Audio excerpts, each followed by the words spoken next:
স্টেটগুলো অনেক বড় ডিস্ট্রিক্টগুলো, সেখানে ডিস্ট্রিক্টের উপর গুরুত্ব রয়েছে। যেহেতু এখানে আমার সদর আরবান সভাপতি আমার সাথে আছে, ওনারা কালকে কেন্দ্রীয় অফিসের সামনে এটা করবেন।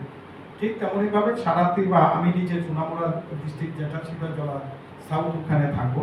সারা রাজ্যে আমাদের রাজ্য নেতাদেরকে ভাগ করে দিয়েছি, 10 জনকে দায়িত্ব দিয়েছি।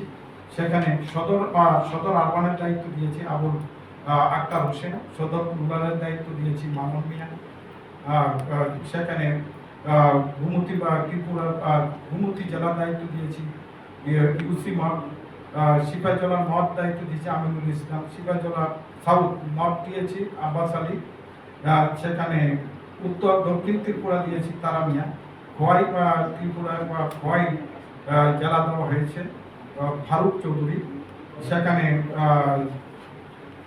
ধলাই দেওয়া হয়েছে